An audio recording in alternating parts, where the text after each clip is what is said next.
Nos articulations, nos cartilages et nos ligaments sont des entités anatomiques très complexes qui nécessitent des soins et une attention appropriée tout au long de notre vie. Après 50 ans, la plupart des gens souffrent déjà de maladies articulaires. Dans cette vidéo, nous avons rassemblé les aliments qui sont mauvais pour nos articulations et que nous devons éliminer de notre alimentation. Si vous souffrez déjà de douleurs, il est urgent de le faire. Mais si vous n'avez pas encore de douleur, vous devez en être conscient à des fins de prévention afin qu'elles ne se manifestent pas à l'avenir. Le premier point concerne les phosphates et les aliments qui en sont riches. Que sont les phosphates? C'est un sel de l'acide phosphorique. Notre corps a également besoin d'une petite quantité de phosphate pour soutenir ses processus naturels. Mais tout est bon à prendre avec modération. Le fait est qu'en très grande quantité, le phosphate commence à perturber notre équilibre calcique. Et pour rétablir cet équilibre, le corps fait quoi? Il prend le calcium de nos os. D'où l'ostéoporose, les problèmes dentaires, la diminution de la densité de nos tissus cartilagineux et ainsi de suite. Nous devons donc faire attention à la quantité de phosphate que nous consommons. Quelle est la première chose à éliminer? Les viandes transformées. Il s'agit notamment des saucisses, il s'agit de viande transformée. Pas de la vraie viande naturelle, mais de la viande transformée en usine. Le fait est qu'en mangeant de la saucisse, nous pouvons très facilement dépasser les besoins quotidiens de notre corps en phosphate. Et comme effet secondaire supplémentaire, nous pouvons avoir un métabolisme plus lent, ce qui peut nous faire prendre du poids. Nous pouvons également souffrir d'apathie et d'une perturbation de notre système cardiovasculaire. J'ai beaucoup parlé des dangers de la viande transformée sur ces conseillers d'abandonner la viande transformée au profit de la vraie. De plus, les phosphates ne se trouvent pas seulement dans la viande transformée, mais aussi dans d'autres aliments. De quels aliments s'agit-il? Les bâtonnets de crabe par exemple. Si vous pensez que les bâtonnets de crabe sont fabriqués à partir de chair de crabe, je dois vous décevoir. Le fromage fondu contient également beaucoup de phosphates. D'ailleurs, le fromage fondu, contrairement au fromage normal de qualité, est également une alternative malsaine. Il s'agit également d'une variété de sauces, de chips, d'aliments en conserve, de boissons gazeuses et de nombreux aliments prêts à l'emploi. Ces aliments doivent être exclus de notre alimentation pour préserver la santé de nos articulations, de nos cartilages et de nos ligaments. Ils affectent également le système cardiovasculaire, les processus permanents de micro-inflammation, etc. Donc même si vous n'avez pas mal aux genoux, il est préférable de ne pas en manger. Viennent ensuite divers cornichons et aliments fumés. Bien entendu, si nous parlons d'alimentation saine, il s'agit là d'un tabou. Et nous savons tous que le poisson fumé et les champignons marinés, si nous en mangeons beaucoup, peuvent très vite se transformer en douleurs abdominales. Mais les problèmes ne s'arrêtent pas au désordre gastro-intestinal, car nos articulations souffrent tout autant. Et il y a plus d'une raison à cela. D'une part, il s'agit des mêmes phosphates, et d'autre part, ces aliments contiennent des quantités excessives de sel. Le débat n'est pas clos. Le sel est-il nuisible ou utile? Mais la réponse est la suivante. Le sel est nécessaire dans des limites raisonnables. Le sel est nécessaire dans des limites raisonnables.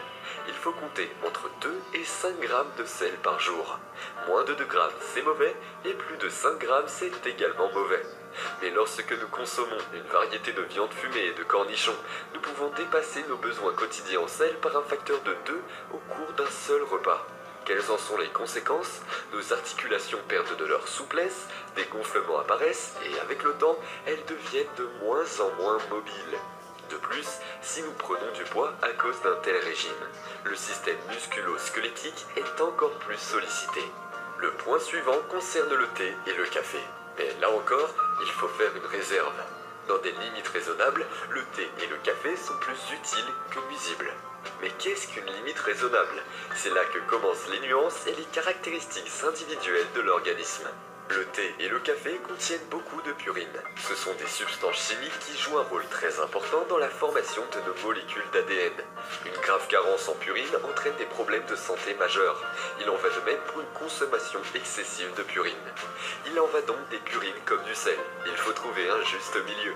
Si nous buvons trop de thé et de café, 5 tasses par jour par exemple, notre taux d'acide urique dans l'organisme est très élevé.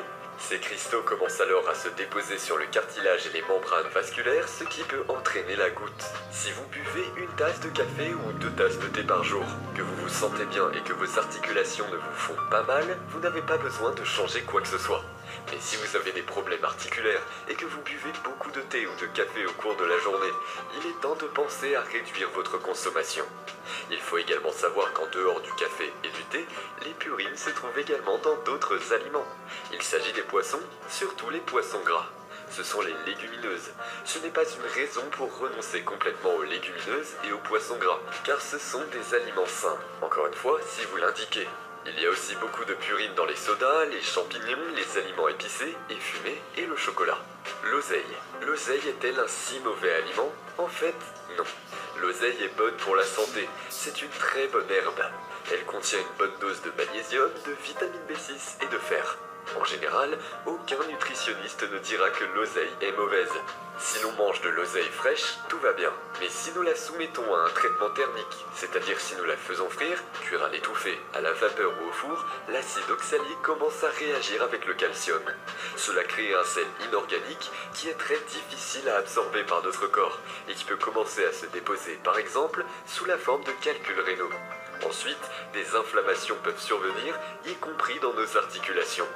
Il n'est donc pas nécessaire d'arrêter de manger de l'oseille, mais si vous la consommez sous sa forme traitée thermiquement, il faut y penser. Il vaut mieux manger de l'oseille fraîche que cuite, surtout si l'on a déjà des problèmes articulaires. Les sucreries et les pâtisseries. Beaucoup de gens parlent des méfaits du reprise que le sucre est le principal facteur pro-inflammatoire de notre alimentation.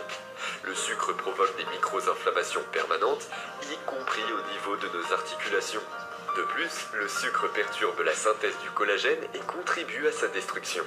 Or, le collagène est le principal matériau de construction de nos tissus conjonctifs, c'est-à-dire de notre peau, mais aussi des cartilages et des tendons. Le sucre est donc l'ennemi de nos articulations. Et pourquoi ai-je mis l'accent sur les produits de boulangerie dans ce paragraphe? Parce que les produits de boulangerie sont composés de sucre et de levure. Si nous mangeons du sucre et de la levure ensemble, nous recevons une dose massive de ces mêmes purines, qui provoquent à leur tour la goutte. C'est pourquoi les nutritionnistes recommandent de renoncer à ces confiseries, à divers petits pains sucrés, etc. Si vous avez des problèmes articulaires, vous devriez y réfléchir encore plus sérieusement. Si vous avez apprécié cette vidéo, cliquez sur le bouton j'aime et abonnez-vous à notre